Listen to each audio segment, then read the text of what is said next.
Zimbabwe election, ZANU PF official appears to admit corruption as violence escalates. ZANU PF's UK representative appeared to admit corruption within the Zimbabwean elections after indicating that Zimbabwe is yet to fully achieve democracy. Speaking on BBC Newsnight last night. Presenter Emily Maitlis raised concerns surrounding corruption within the national elections, pointing to reports by the MDC Alliance, the country's main opposition political party bloc, the EU, and Zimbabwe's Elections Support Network, ZESN, which highlight significant electoral irregularities.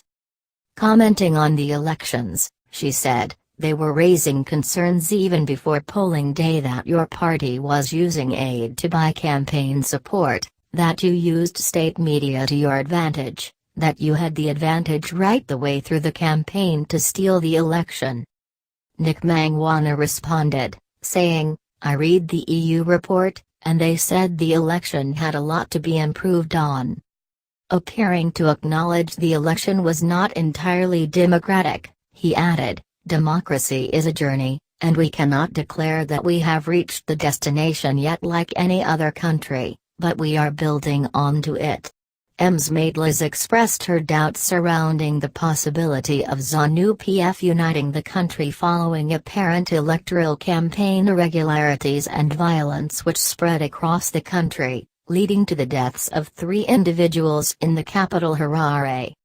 The MDC Alliance condemned the crackdown, and accused the ruling party of returning to the dark days of Mugabe.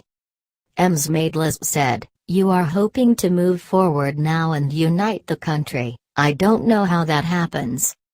Mr. Mangwana responded, "It is going to be a struggle because the will to move on doesn't seem to be universal."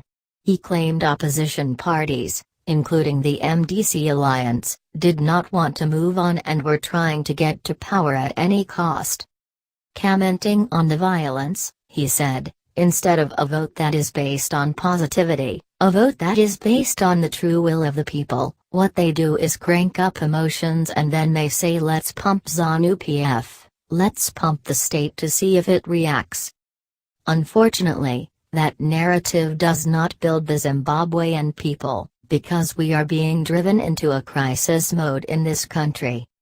The representative accused the opposition parties of failing to deliver on the needs and wants of the Zimbabwean electorate, and thinking solely of power. He said, "All we want is jobs, we want investments so our people can be employed, we want investments so we can improve the lives of our people."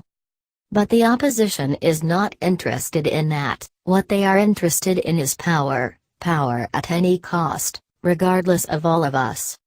The MDC Alliance have nevertheless accused the ruling ZANU PF party of attempting to rig the vote and interfere with the will of the people. On Thursday, Zimbabwean soldiers patrolled the streets of Harare as calm returned a day after clashes between security forces and opposition protesters killed 3 people. Demonstrators filled the streets on Wednesday, accusing the ruling party of attempting to rig the presidential election. Troops, reinforced by armored vehicles and a military helicopter, cleared the roads of protesters. One minibus taxi driver, Gift, said, "Yesterday was a very sad day for Zimbabwe. We hope things remain quiet and we can all just forget about this election. We don't know if it was fair.